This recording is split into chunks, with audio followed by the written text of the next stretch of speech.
Не планировал я записывать сегодня это видео, но раз меня со мной дискутируют в комментариях, я вам обещал отвечать на комментарии, и вот я это делаю оперативно, постараюсь как можно более точно. Значит, я записал видео о том, как работать. И со мной дискутируют подписчики по поводу того, какие у них есть впечатления об удаленной работе, особенности об увольнении.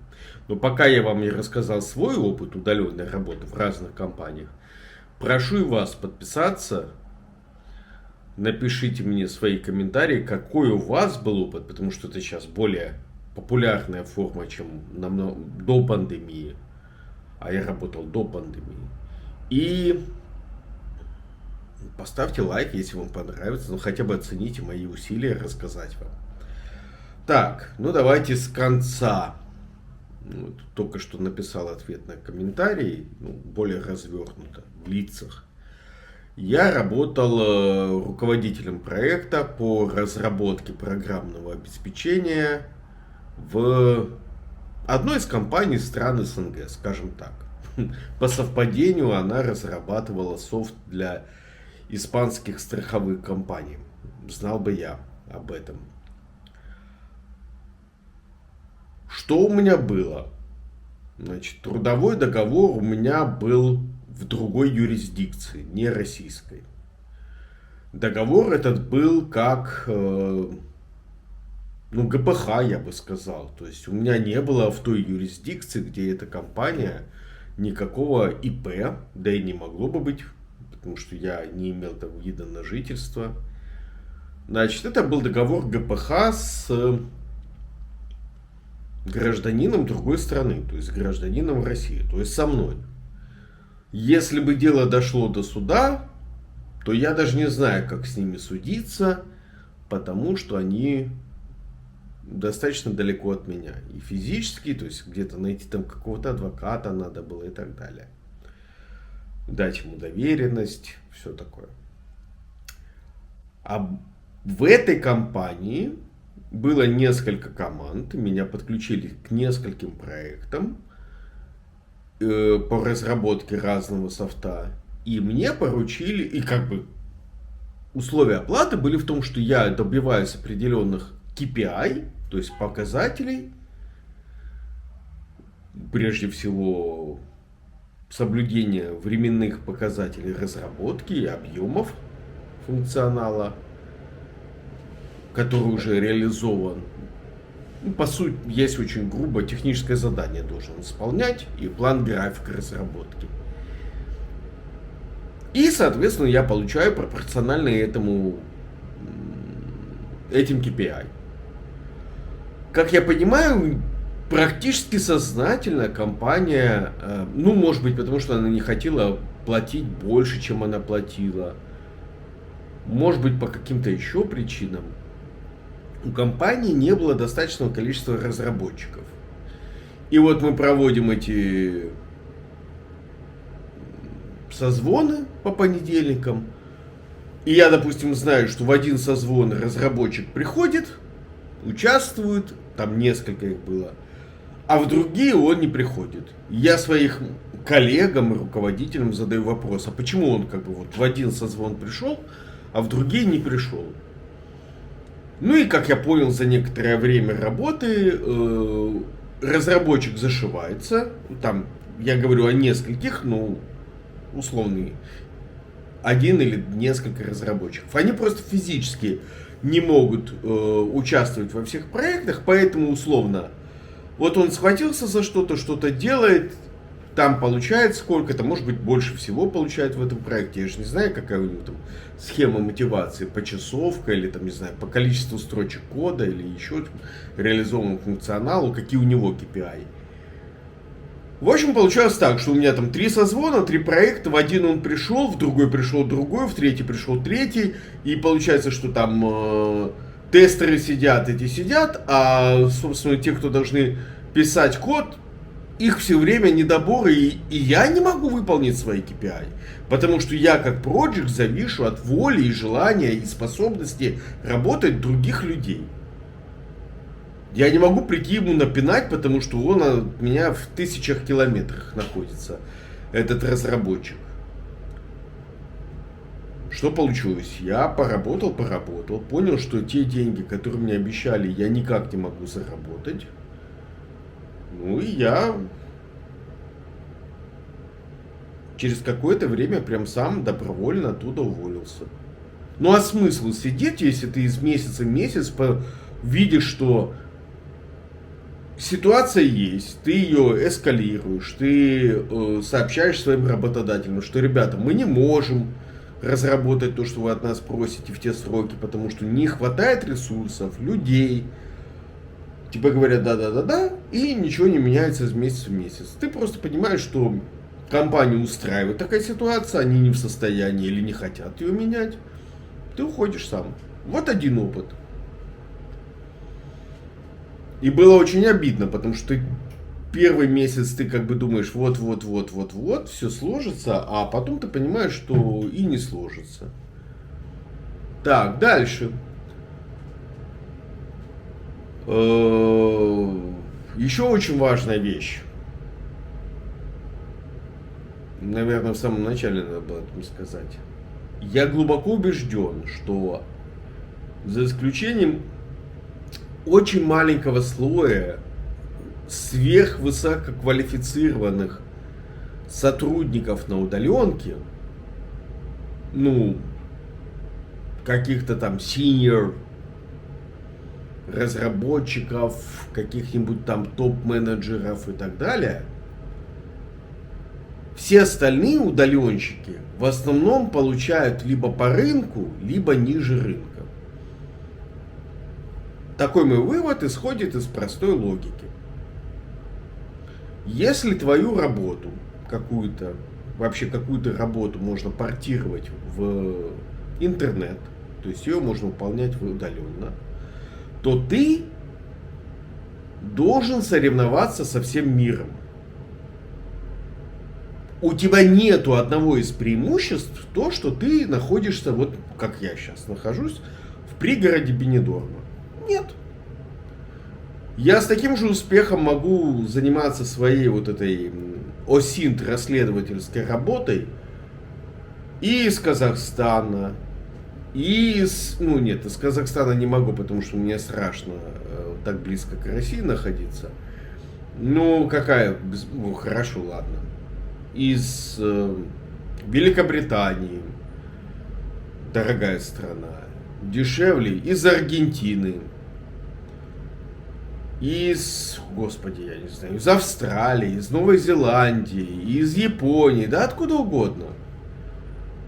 Из Таиланда, что у нас любят, какой-нибудь Малайзии, Индонезии, да откуда угодно. Главное, чтобы был более-менее скоростной стабильный интернет, электропитание, ну и по большому счету даже с учетом имеющихся возможностей Скайлинка, генератор поставил где-нибудь на каком-нибудь острове, да даже на лодке, подключился к Скайлинку, запустил генератор и работает.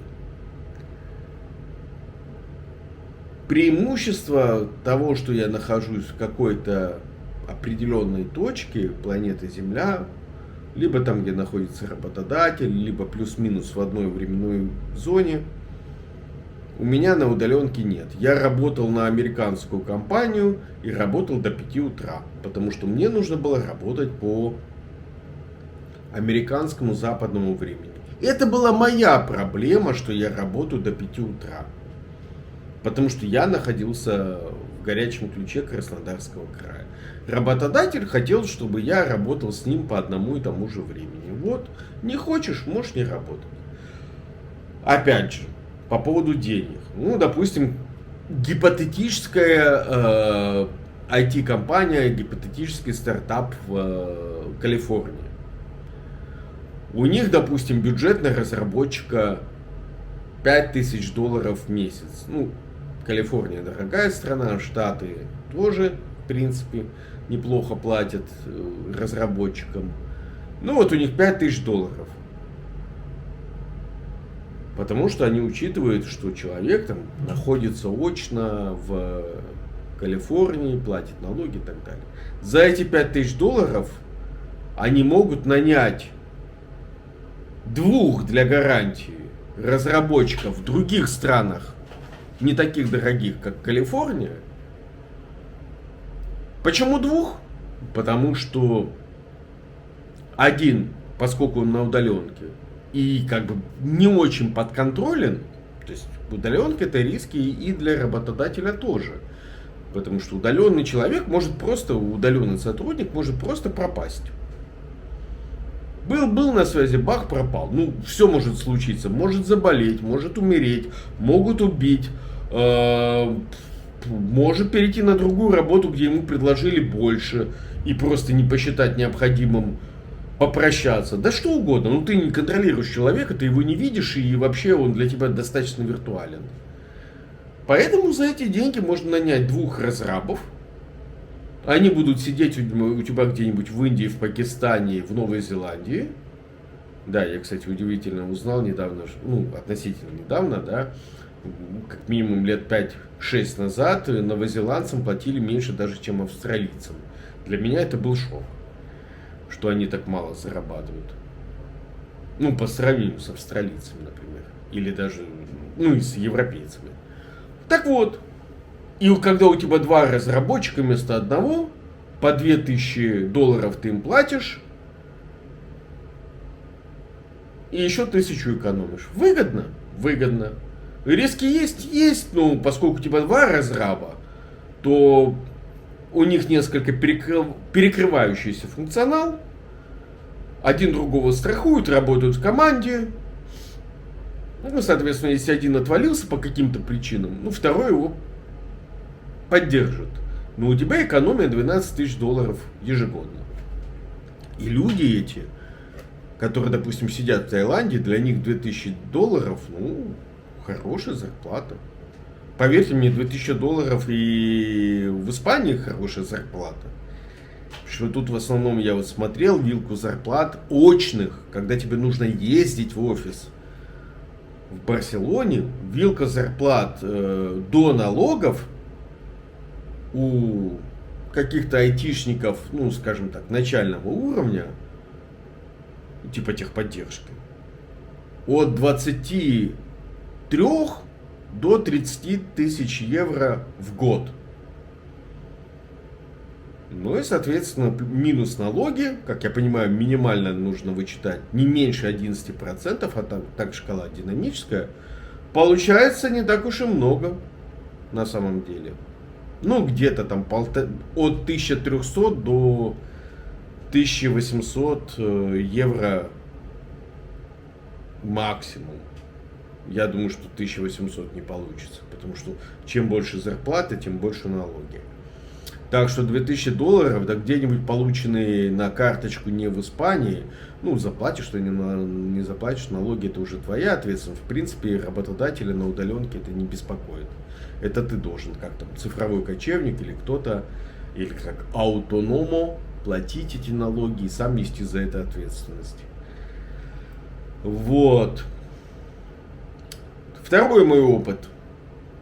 Известная компания Aspose, австралийская компания, сделанная китайцем, занимается разработкой интерфейсов, шлюзов между разными программными продуктами, ну, допустим, конвертация, там, не знаю, какого-нибудь AutoCAD в какой-нибудь формат офисного приложения, например, или наоборот. Ну, то есть выгода, понятно, нужная вещь, чтобы тебе самому не сидеть и не думать, как там этот шлюз написать, разбираться в каком-нибудь API. Ты просто покупаешь готовый кусок кода, там подписка или еще что-то, и у тебя есть возможность к своему софту прикручивать уже готовые проверенные решения. Выгодная, понятная вещь. То есть можно конкурентов найти, ну вот ниша у Aspose такая. Значит, у этой компании Платили мне, и работодатель был в офшоре. Вот.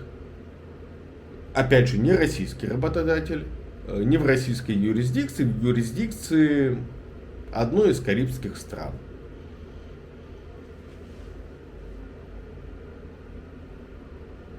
Моя задача была в том, чтобы, ну, скажем так, общаться с клиентами на российском рынке, и, по сути, я там был всем. И первая линия техподдержки, и пресейл-инженером, и маркетологом, и переводчиком русский, английский, английский, русский, и, господи, СММщиком, который контролировал российский сайт и форум, и все ресурсы русскоговорящие этой компании. Ну, в общем, и шнец, и гнец, и на дуде, и грец.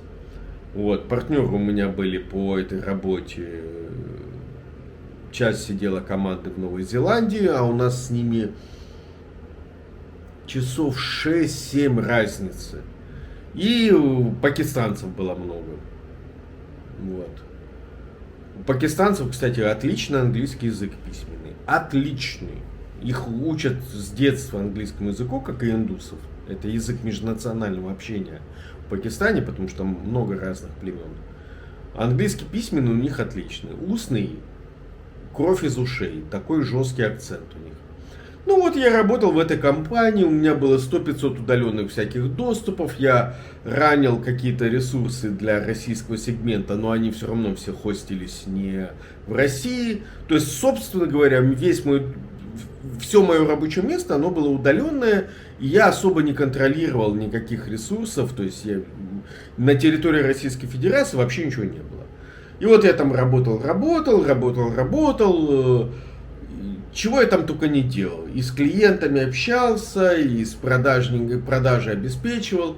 И и таких команд, как я, ну, скажем так, у меня там была небольшая команда русскоговорящая, но таких команд, как я, было несколько по локальным рынкам. Насколько помню, были французы, японцы, китайцы. Ну, да, честно говоря, не помню других. Да, японцы точно были китайцы, точно были французы, и вот мы, русскоговорящая команда.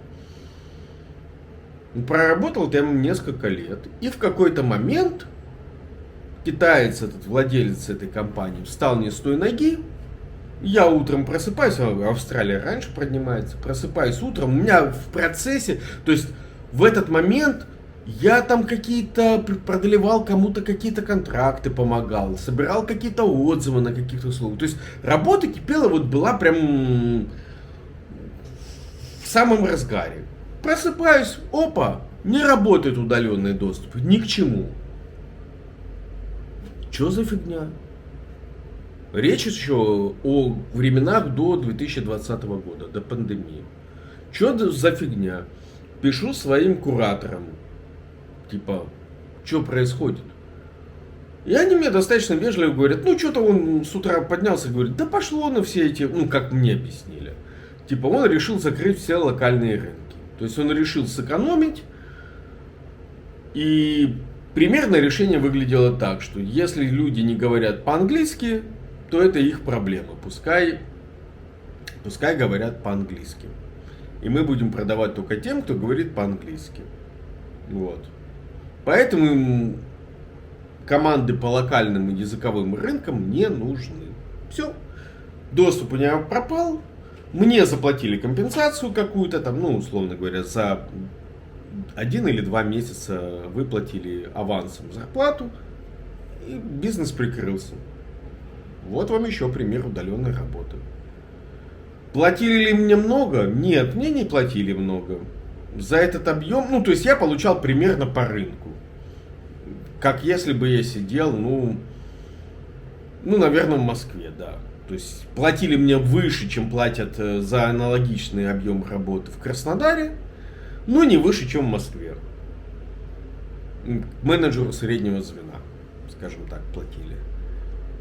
Учитывая то, что у меня всяких тасков и всяких вот этих вот удаленок, к которым я подключался, смс-ок, CRM-ок у меня было, заговорился. CRM-ок было несколько, которые нужно было администрировать. И всяких там, господи, что там. И Confluence был, я пытаюсь, и чего только не было.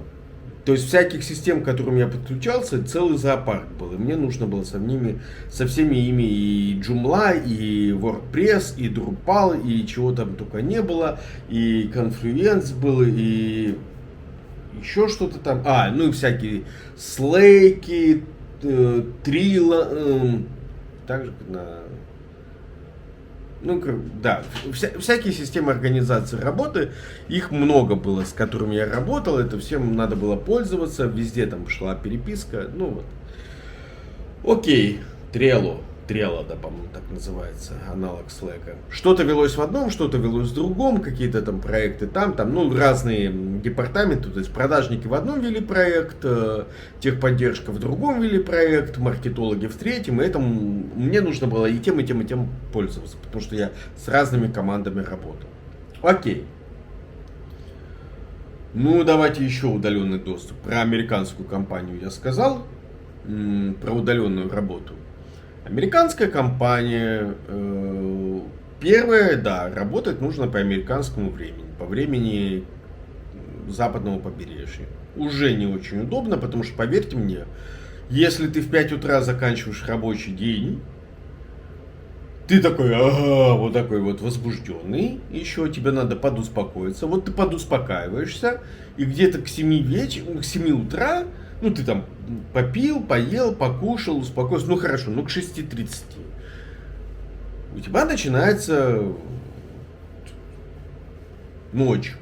Значит, закрываешь все окна, двери и ложишься спать. И спишь ты где-то до часа, до 2 дня. Надо же выспаться, 6-7 часов сна. В 2 часа дня ты просыпаешься. То есть все.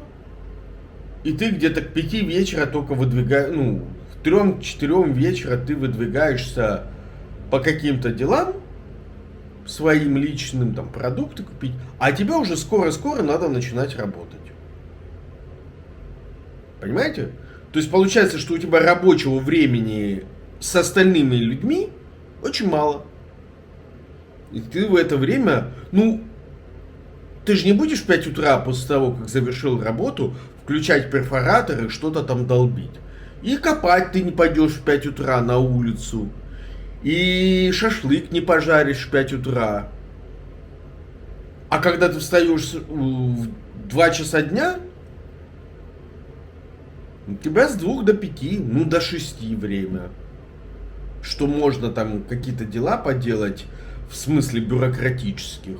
Куда-то поехать что-то купить. Это же не Испания, где тут до 8-9 вечера работают магазины. В горячем ключе в Краснодаре обычно, хорошо, до 7 вечера работают. У тебя остается пару часов, чтобы что-то сделать. И потом представляешь, вот ты это что-то сделал, и тебе еще потом нужно идти на работу и работать, а ты уже немножко подустал.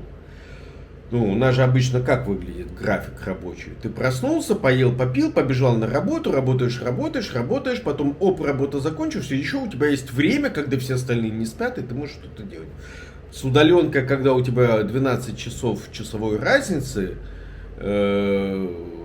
так очень тяжело подстроиться, ты немножечко кукухой едешь. Платили хорошо, потому что это все-таки Калифорния. Но опять же, задач накидывали дофига.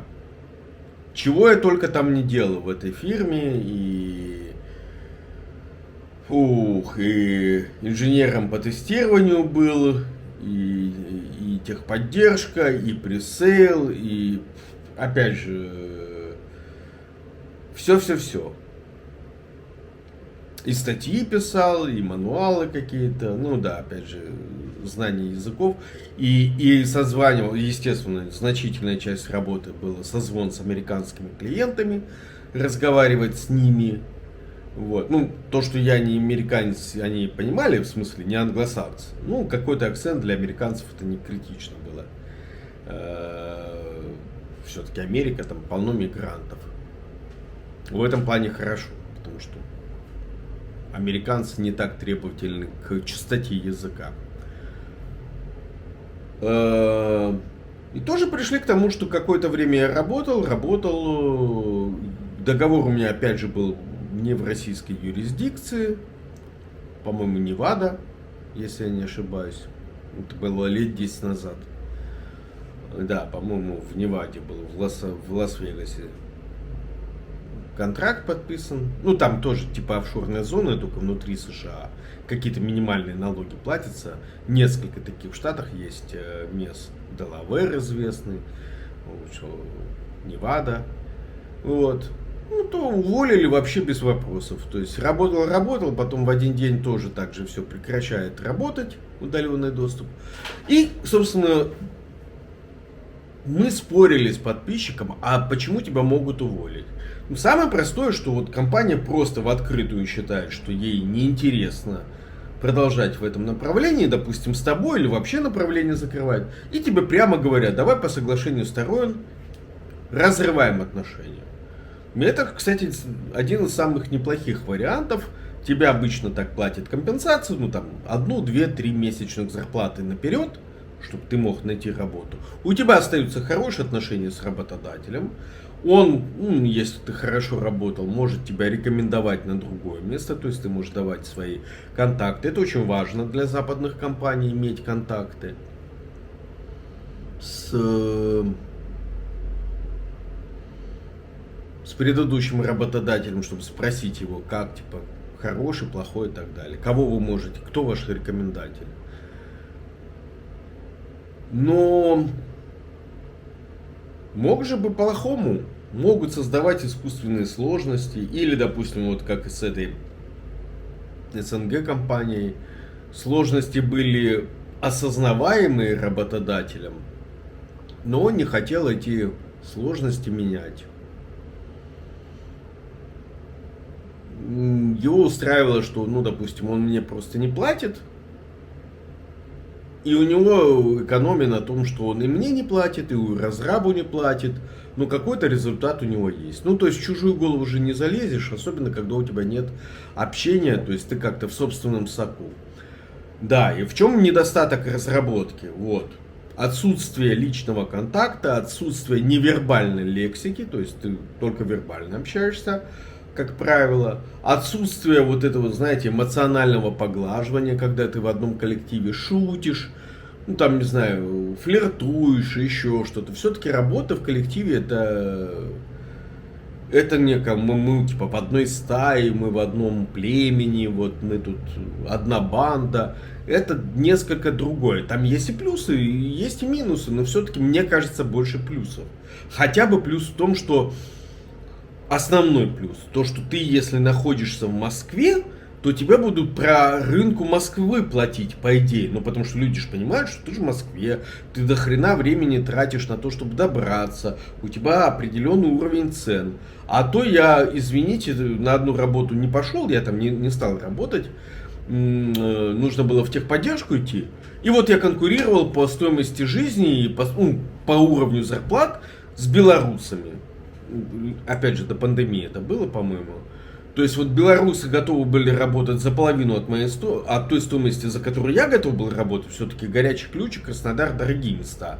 За счет того, что это юг, курорт и так далее. А вот белорусы готовы за половину более работать. И мне говорят: мы тебя наймем, но только вот по рынку Белоруссии. А почему по Беларуси? Почему не по рынку, не знаю, Амстердама? По уровню зарплат. И отсутствие вот этого вот невербального контакта с работодателем, между тобой и работодателем очень тоненькая такая вот струнка натянутая этих договорных отношений. Куда ты пойдешь жаловаться? Ладно, в России я знаю, что можно написать в трудовую инспекцию жалобу, толку от них никакого. От этой трудоинспекции они чисто себе ништяки ставят, какие-то там галки, или, может, взятки ходят вымогать. Я пару-тройку раз в трудоинспекцию жаловался, и коллективные жалобы мне писали, и лично я писал. абсолютно бесполезная организация. Хорошо, есть прокуратура, ребята более серьезные и, ну, они, в общем, если ты добился того, что привлек их внимание, то есть, конечно, они тебя хотят изначально отфутболить по трудовым спорам, ну вот, допустим, с одним из работодателей мне удалось добиться с помощью прокуратуры выплаты зарплаты. Вот. Причем работодатель находился за 2500 километров от меня. Вот. Я очно работал в этой компании, сам уволился, и мне решили не выплачивать. Вот удалось с помощью прокуратуры добиться. В суд, чтобы идти, нужно, соответственно, иметь... Ну, исковой можно подать дистанционно, если ты не находишься в стране, в России. Но тебе нужно иметь где-то в России адвоката, где ты будешь судиться с этими ребятами.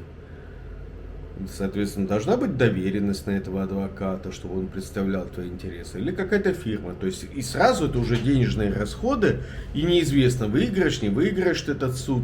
Вот. Ну, обычно, да, суды в России становятся на сторону работника, но не факт. Я, кстати, ходил как-то, судился со своим работодателем в суде, но мы до судебное соглашение. То есть я подал иск, и мы потом досудебное соглашение достигли. До судебного заседания дело не зашло. Ну, суть в том, что я там на месте находился, в Краснодаре, и поэтому судиться было легче. Это все справедливо для России, потому что я знаю, как жить в России, и какие тут есть организации в России, с кем связываться, с кем не связываться, кто эффективен, кто неэффективен. Кстати, вот если вы смотрите это видео, вы теперь тоже знаете, что в трудинспекцию вообще не стоит беспокоить. Прокуратура, помните, что право на свободный труд и на оплату — это защищаемая Конституцией активность. Напирайте на это, что это вот ваше конституционное право, а соответственно прокуратуры обязаны защищать ваши конституционные права. Ну и суд, опять же, тоже. Вы знаете, как зайти в какие-то вот эти системы, как подать исковое дистанционно. Ну, то есть, опять же, русский язык.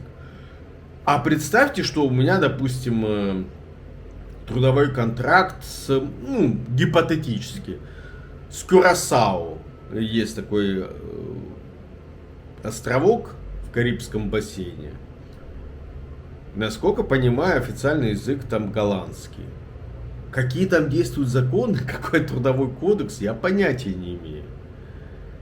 Ну, когда тебя предлагают, ты такой: окей, хорошо, платят. Ты же не думаешь изначально, что вот я и с этим поругаюсь, и с этим поругаюсь. Я вам, кстати, рекомендую именно так и подходить. То есть, прям моделировать ситуацию, что а что будет, если я вот устроюсь, и потом надо будет увольняться, защищать свои права как работника. И это я вам все расписываю вариант еще, когда работодатель достаточно честный подпишет с вами хоть какую-то электронную бумажку. Ну, понятно, что вы в бумажном виде вряд ли вообще свой контракт получите. То есть работодатель дорожит своей репутацией, своим честным именем, и вот он и готов вам, как Аспоус мне заплатил компенсацию за вот такое неожиданное увольнение. А если он просто вот какой-то мошенник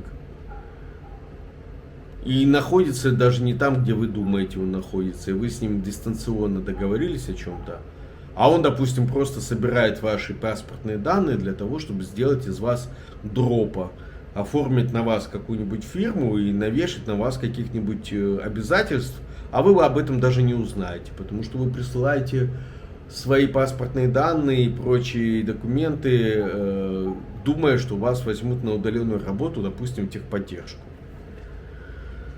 Вот. Самое главное, что, еще раз повторюсь, только очень маленький, тонкий, вот буквально как пенка на молоке, слой работников может ожидать на удаленке высокой оплаты труда.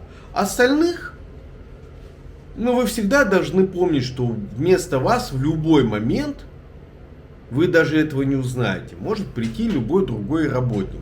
Его даже наймут, Ну, то есть, если ты работаешь очно в офисе какой-то техподдержки, ты приходишь, вот есть стул, стол, и вот рядом с тобой сидит Вася или Филипп. И ты знаешь, что Филипп это не твой конкурент за эту зарплату, а твой партнер, ну, сосед, там еще один сотрудник в техподдержке. Если они нанимают какого-то еще одного сотрудника, ну, допустим, ты отвечал за русскоязычную поддержку, и вот нанимают еще одного человека с русским языком в техподдержку. И ты такой, ага, звоночек тебе первый, что раз наняли кого-то с русским языком, значит тебя могут теоретически уволить, потому что они закрыли эту позицию другим человеком. Тебе нужно быть к этому готовым. Ну ты начинаешь потихонечку так думать, а куда я пойду работать, а где, а какие у меня условия увольнения с этого рабочего места, там дадут мне выходную компенсацию или не дадут, ну и так далее. То есть ты это все видишь, ты варишься в этом котле. А на удаленке они могут нанять человека с твоим же функционалом, посмотреть, как работает один, посмотреть, как работает другой, увидеть, что тот, допустим, работает хуже, и его уволить, он не прошел испытательный срок, или увидеть, что он работает лучше, и тебя уволить. И потом бегай, доказывай, что ты не верблюд, и что ты хочешь компенсации. И, ну, представьте себе, если тебя увольняют, допустим, в начале декабря, то шансы трудоустроиться в декабре и в январе почти минимальны. Потому что в декабре, считай, только полмесяца рабочих, народ уже где-то с 15 числа в предвкушении Рождества и Нового года. А потом в январе только-только начинают в себя приходить. И, ну, опять же, такое праздничное настроение. То есть, ну, как минимум 1,5 месяца у тебя выпадает на поиск работы. Работу ж тоже не сразу находишь. Ну, я как пример привел. Или, например, очень характерная для Европы тема. В августе месяце никто ничего не делает. Вообще, все, мертвый сезон. Что ты сделаешь? Вот тебя уволили, допустим, в середине июля. Тык-мык, пока раскидал свое резюме туда-сюда, август месяц наступил, и тебе нужно 1,5 месяца, половину июля и весь август сидеть и ждать, а потом еще в сентябре люди возвращаются, ты же должен пройти собеседование, ты все, считай 2 месяца ты выпал. Так что быть уволенным в декабре или в июле одно из самых худших, что может с тобой случиться. Вот. Ну, наверное, по работе на удаленке я ответил на все вопросы, что я считаю обязательным собирать вот эти все доказательства, что ты работаешь, доказательства того, что ты выполняешь поставленные тебе задачи, доказательства того, что ну, у тебя есть доступ или нету доступа, какое качество связи. Ну и давайте так, очень важную вещь. Не во многих регионах России есть оптика в каждый дом. То есть я пытался работать на, господи, как это называется, ADSL, да, по медной линии. И, наверное, по 4G сейчас получше, но все равно для некоторых задач нужна оптика в дом. И вот здесь, в Испании, например, в этом месте, где я сейчас живу, было Mobistar, и у него было 20 мегабит всего лишь. И загружать видео, например, что я делаю каждый день, загружать видео при такой скорости очень даже плохо. Пришлось поменять оператора. То есть есть определенные требования к тому, чтобы у тебя было качественное интернет-соединение. Опять же, нужна тихая комната и нужна жесткая самодисциплина, чтобы ты себя мог заставить не пойти там, не знаю, покушать что-то, с детьми поиграть, куда-нибудь пойти потусить. Ты себя должен заставлять приходить и работать, если от тебя работодатель требует находиться на связи в определенный период времени. А некоторые работодатели даже требуют, чтобы у тебя стоял на компьютере трекинговое устройство и отслеживало твои рабочие часы. Иногда, и я, кстати, работал в таком проекте в Испании, я был бы рад, чтобы стояло такое устройство, потому что ставится задача. Да, это очень важно. Поставьте сейчас лайк и комментарий мне напишите, сталкиваетесь ли вы и хотите ли работать на удаленке.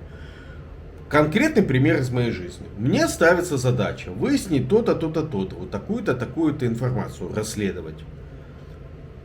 Я абсолютно честно, потому что я взрослый, честный человек, дорожащий своей репутацией, реализовываю эту задачу. Что-то я умею по этой задаче, чего-то я не умею, но учусь. Потому что все время в IT и в журналистике теперь приходится что-то учить, новые инструменты для поиска информации.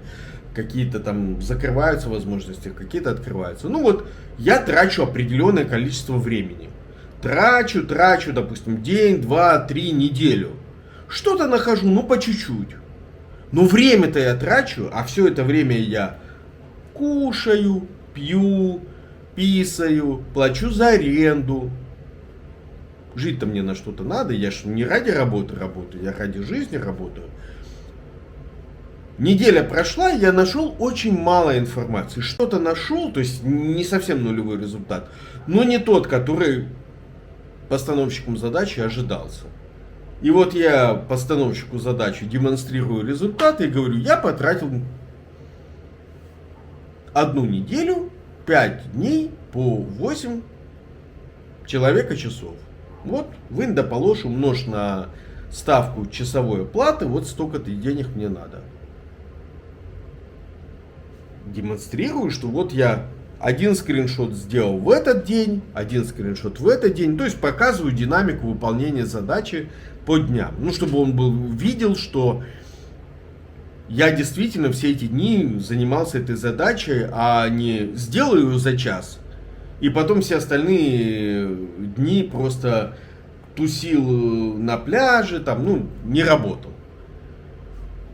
Полный отчет представляю с результатами выполненной работы. И мне говорят, нет, мы не будем тебе платить.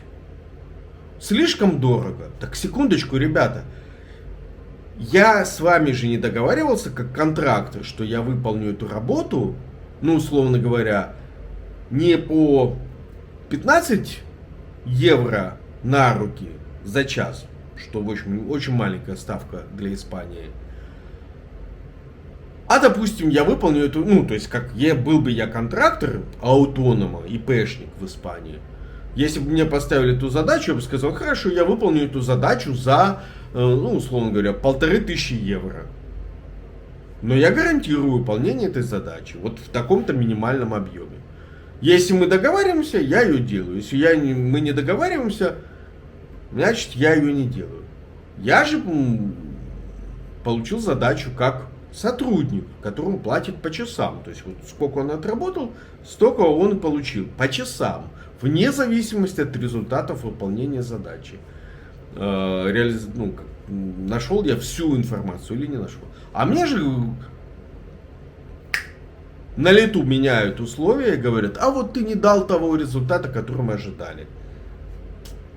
Когда ты с контрактором заключаешь договор с подрядчиком, то он гарантирует тебе достижение определенных результатов. Но он за счет того, что он как бы специалист в этом деле, берет и другую ставку с учетом налогов, с учетом своей вот этой вот рисков того, что он сделает, не сделает. Ну, то есть это совсем другое дело.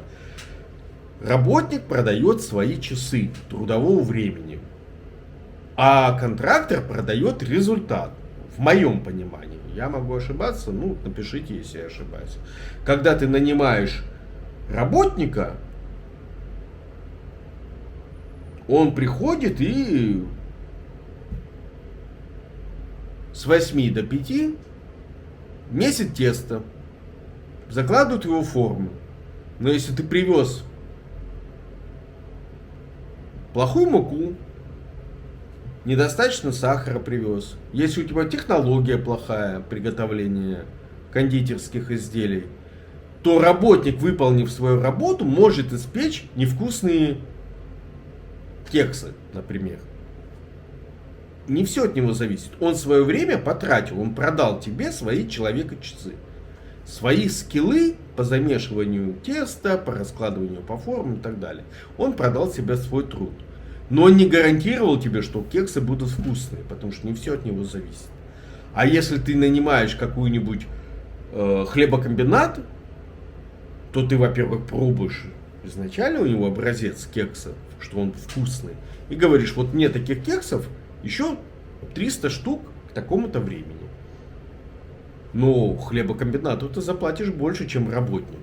Да, мы можем спорить по поводу того, что работник использует ваши средства производства. Ну, средства производства у меня одно. Компьютер и голова. Два.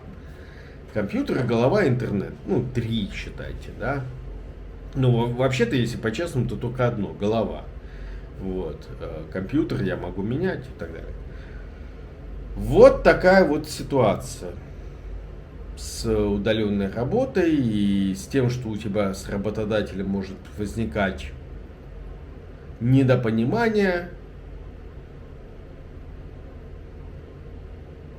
Но все равно эта форма популярная. Я знаю, что многие, особенности американские компании, да и компании из Северной Европы, чтобы сэкономить на...